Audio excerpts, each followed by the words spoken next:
ប៉ុន្តែដែលពិបាកព្យាបាលជាងគេបំផុតគឺកន្លែងណាតែគ្រូកន្លែងដែលពិបាកព្យាបាលជាងគេបំផុតអត់មានកន្លែងណាក្រៅពីករបស់យើងទេពួកករបស់យើងនេះវាមានស្បែកស្ដើងកើតគ្រើមច្រើនហើយវាមានចង្អូរច្រើនដែលពិបាកក្នុងការព្យាបាលខ្លាំងមែនទែនមិនថាយើងបាញ់ laser មិនថាយើងប្រើប្រាស់ផលិតផលមិនថាយើងខំព្យាយាមម៉ាស្សាកប៉ុណ្ណាក៏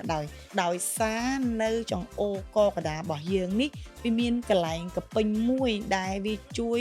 បញ្ចេញសារធាតុខ្មៅច្រើននៅកន្លែងហ្នឹងអញ្ចឹងពេលដែលយើងបាញ់ laser តែយើងបាញ់មិនស្រួលវាប៉ះកន្លែងហ្នឹងវាធ្វើឲ្យករបស់យើងខ្មៅលើសដើមអញ្ចឹងបងណែនាំឲ្យអ្នកទាំងអស់គ្នាចាប់ផ្ដើមថែរក្សាក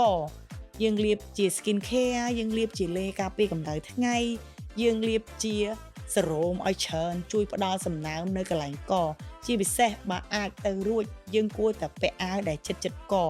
ព្រោះយើងដឹងស្រាប់ហើយភាគច្រើនយើងគិតតែលើមុខទេតែយើងអត់គិតលើករបស់យើងទេអញ្ចឹងចាប់ពីមើលវីដេអូនេះហើយត្រូវចាប់ផ្ដើមថែរក្សាកកុំឲ្យកចាស់ជាងមុខរបស់អ្នកទាំងអស់គ្នា